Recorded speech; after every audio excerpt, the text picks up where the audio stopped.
Hello friends, कैसे हैं आप सभी। आशा करता हूँ आप सभी बहुत अच्छे होंगे। तो देखिए आज हमारे पास ये इन्वर्टर आया था रिपेयरिंग के लिए। तो देखिए इसका बैक पैनल देख लीजिए एक बार। तो देखिए आपको यहाँ पर एक मेन सॉकेट देखने को मिलता है, मेंस वायर देखने को मिलता है, बैटरी के वायर, यहाँ पर सोलर के वायर भी आपको यहाँ पर देखने को मिल जाते हैं। एक फैन भी यहाँ पर लगा हुआ है। अब यदि इसके फ्रंट पैनल की बात करें तो आपको यहाँ पर जो डिजिटल डिस्प्ले है वो देखने को मिल जाती है, और यहाँ पर आपको यूपीएस रीसेट का मोड देखने को मिल जाता है, ऑन ऑफ देखने को मिल जाता है, चार्जिंग एनसी और एचसी देखने को मिल जाता है, और यहाँ पर जो एक और है वो देखने को मिल जाता है। तो देखिए ये सोलर इन्वर्टर है और ये बैटरी पर भी काम करता है, ऐसा नहीं कि केवल सोलर पे, ये दोनों पर काम करता है। तो देखिए इसका ये ट्रांसफार्मर है जो कि करीब 700-800 वाट की आउटपुट आराम से दे देता है। और देखिए इसमें प्रॉब्लम क्या थी कि इसकी जो मॉसफिट लगी हुई है, ये सारी मॉसफिट हमने चेंज की है, सभी मॉसफिट यहाँ पर ख़राब हो चुके थे।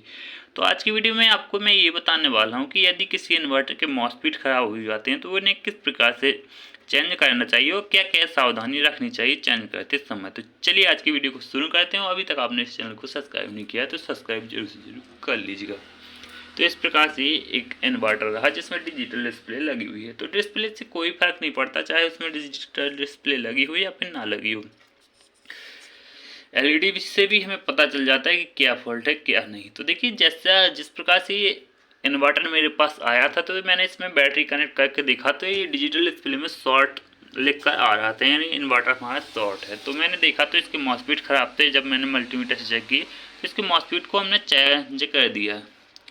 तो देखिए सबसे पहले यदि आपके इन्वर्टर के मॉसफिट ख़राब हैं तो आप मल्टीमीटर से चेक कीजिए, आपको पता चल जाएगा मॉसफिट ख़राब है। तो सारे मॉसफिटों को निकाल दीजिएगा और फिर इस बोर्ड में सप्लाई दीजिएगा। तो देखिए आप यहाँ पर देख पाए, यहाँ पर प्लस कनेक्ट है तो आप यहाँ पर प्लस दे सकते हैं, और जहाँ पर माइनस की लैक लगी हुई है आप वहाँ पर माइनस दे सकते हैं। और फिर आप इस यूपीएस को यहाँ से ऑन करेंगे, या फिर यहाँ पर अगर डिजिटल यूपीएस नहीं है तो आप उसे स्विच द्वारा भी ऑन कर सकते हैं। तो ऑन करेंगे, फिर आप यहाँ पर देख पा रहे हैं जो मॉसफिट की फर्स्ट पिन होती है, गेट जिसे हम गेट बोलते हैं, उस पर आपको कुछ वोल्टेज देखने को मिलते हैं, जो वो वहाँ पर आपको 4.5 या फिर 5 वोल्ट देखने को मिलते हैं। तो देखिए सारे मॉसफिटों पर यदि आपको उतने वोल्टेज देखने को मिल जाते हैं तो आप वहाँ पर दूसरे मॉसफिट लगा सकते हैं। यदि इससे ज़्यादा या फिर कम या फिर कोई भी वोल्टेज आपको मॉसफिट के गेट पर देखने को नहीं मिलती, यानी जो फर्स्ट पिन है, तो आप वहाँ पर मॉसफिट मत लगाइएगा, पहले आपको वहाँ पर वोल्टेज लाने होंगे। तो देखिए सबसे पहले आप यहाँ पर देखेंगे कि मॉसफिट पर गेट पर एक रजिस्ट्रेशन लगी होती है, ये वाली रजिस्ट्रेशन की मैं बात कर रहा हूँ। ये 36 ओम की रजिस्ट्रेशन होती है। तो इस रजिस्ट्रेशन के ख़राब होने से भी आपके कई बार यहाँ पर जो है यहाँ पर इसकी गेट पर वोल्टेज नहीं पहुँच पाती, यानी ड्राइव नहीं पहुँच पाती। तो यदि रजिस्ट्रेशन सही है तो फिर आपको यहाँ पर आप देख पा रहे हैं यहाँ पर ये 2 आईसी लगी हुई हैं, एक ये लगी एक अंदर को लगी ये वाली। तो देखिए ये आईसी ख़राब थी तो इसे हमने चेंज किया है। इसके बाद यहाँ पर ड्राइव आई थी, तो इसके बाद ये हमारे यहाँ पर ओके हो चुका है। तो इसमें यही प्रॉब्लम थी, मॉसफिट की ड्राइव नहीं आ रही थी क्योंकि मॉसफिट यहाँ पर ख़राब हो चुके थे, तो जिस कारण से यहाँ पर ये हमारे यहाँ पर ख़राब हो चुकी थी आईसी, यानी मॉसफिट ड्राइवर आईसी ख़राब हो चुकी थी। तो हमने पहले सभी मॉसफिटों को निकाला, फिर इस बोर्ड में सप्लाई दी, इस बोर्ड को ऑन किया, फिर इसकी ड्राइव चेक की, यानी सभी मॉसफिटों के गेट पर हमें 4.5 वोल्ट देखने को मिलनी चाहिए। तो देखिए जो 4 वोल्ट मिलती है वो आपको इस साइड देखने को मिलती है, इन दोनों मॉसफिटों पर। यहाँ पर 2 मॉसफिट लगी हुए हैं। तो देखिए इस इन्वर्टर में आपको टोटल 4 चैनल देखने को मिलते हैं, लेकिन ये इस साइड के दोनों चैनल को एक कर दिया जाता है। तो इस पर प्लस होता है तो इसके गेट पर आपको करीब 10 वोल्ट 9 वोल्ट इतना देखने को मिलता है। और यदि यहाँ पर देखने को मिले की बात करें इन दोनों मॉसफिटों पर, तो आपको यहाँ पर 4.5 वोल्ट देखने को मिलेगी। और देखिए जैसे ही आप इसमें मैच देंगे तो आपको यहाँ पर 3 वोल्ट इसके गेट पर देखने को मिल जाएगी, और इन पर आपको 0 वैल्यू देखने को मिल जाएगी मॉसफिट की गेट पर। इस प्रकार से हमें इसकी टेस्टिंग करनी होती है। तो इतनी टेस्टिंग करने के बाद आप इसमें इजीली आप इसमें मॉसफिट को डाल सकते हैं। आपके मॉसफिट काम करेंगे, no doubt, no confusion, no दिक्कत है। यदि आपको कोई डाउट रहता है तो कमेंट में जरूर से जरूर पूछिएगा। तो चलिए इसमें हम बैटरी कनेक्ट करके आपको इसकी वोल्टेज टेस्ट भी यहाँ पर करा देते हैं। तो देखिए ये रहा इन्वर्टर, और ये बैटरी से हम इसे कनेक्ट करते हैं। तो देखिए एक वायर को मैंने यहाँ पर कनेक्ट कर दिया है, इस नेगेटिव वायर को। तो देखिए इस वायर को मैंने यहाँ पर कनेक्ट कर दिया। अब मैं इसके पॉजिटिव वायर को कनेक्ट करते हैं। तो देखिए इन्वर्टर से आपको थोड़ी आवाज़ आएगी, साउंड आएगी। तो देखिए इसका फ़ैन भी चल गया। तो ये फ़ैन थोड़ी देर के लिए चल कर अपने आप बंद हो जाता है, यानी इन्वर्टर हमारे यहाँ पर देखिए इन्वर्टर हमारे यहाँ पर ओके हो चुका है, ये बंद हो चुका है। अब आपको क्या करना है, बैटरी के बाहर कनेक्ट की।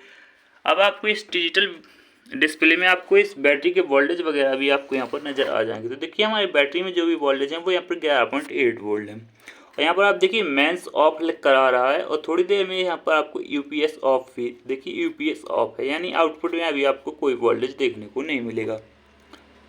तो देखिए अब इसे ऑन करने के लिए आपको इस वाले बटन पर यहाँ पर ऑन ऑन लिखा है, यहाँ पर आपको प्रेस करना पड़ेगा। तो देखिए मैंने जैसे ही प्रेस किया तो देखिए यहाँ पर यूपीएस ऑन लिख कर आ चुका है। तो देखिए लोड बता रहा था 0%, यहाँ पर वोल्टेज है वो यहाँ पर 11.33। तो देखिए मेंस ऑफ है अभी। तो अब हम यहाँ पर देख सकते हैं। तो देखिए यहाँ पर मैंने आउटपुट में फ्रिक्वेंसी मीटर को कनेक्ट कर रखा है, तो आप यहाँ पर इसकी फ्रिक्वेंसी को देख सकते हैं। आपको यहाँ पर 50 हर्ट्ज की फ्रिक्वेंसी देखने को मिल रही है। अब हम यहाँ पर अपना वोल्ट मीटर भी कनेक्ट कर लेते हैं। देखिए आपको यहाँ पर इस डिजिटल मल्टीमीटर में इस यूपीएस के वोल्टेज भी नजर आ रहे हैं। 227-28 वोल्टेज आपको इस बैटरी से देखने को मिल रहा है। तो इस प्रकार से ये बैटरी पर काम कर रहा है। अब हम इसमें मेंस देते हैं।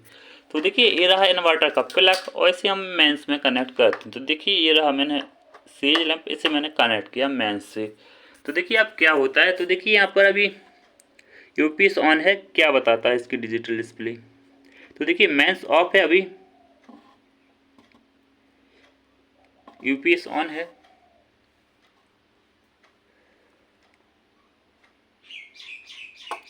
देखिए अभी मेंस पर आ चुका है। देखिए मेंस ऑन हो चुकी, तो थोड़ी देर में आता है। यहाँ पे 216 वोल्ट इस यूपीएस में हमने दिए हैं।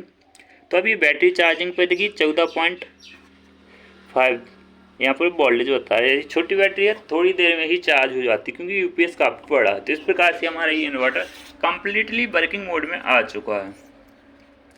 तो पहले ये ख़राब था, तो इसे हमने कम्प्लीटली रिपेयर कर दिया है। तो आशा करता हूँ आपको ये जानकारी पसंद आई हुई, और यदि आपको इन्वर्टर रिपेयरिंग करते समय कोई भी दिक्कत आती है तो आप कमेंट कर सकते हैं और व्हाट्सएप पर भी मैसेज कर सकते हैं। तो कॉन्टैक्ट नंबर आपको हमारे डिस्क्रिप्शन में देखने को मिल जाएगा। अब वहाँ पर केवल व्हाट्सएप ही अवेलेबल है, और कोई वहाँ पर आप कॉल वगैरह नहीं कर सकते, क्योंकि बहुत सारे कॉल आते हैं जिससे हमें कन्फ्यूजिंग होती है, यानी बहुत काम करने में दिक्कत आती है। तो आप व्हाट्सएप कीजिएगा, आपके मैसेज का रिप्लाई हम जल्द से जल्द देने की कोशिश करेंगे। तो बस आज की वीडियो में इतना ही।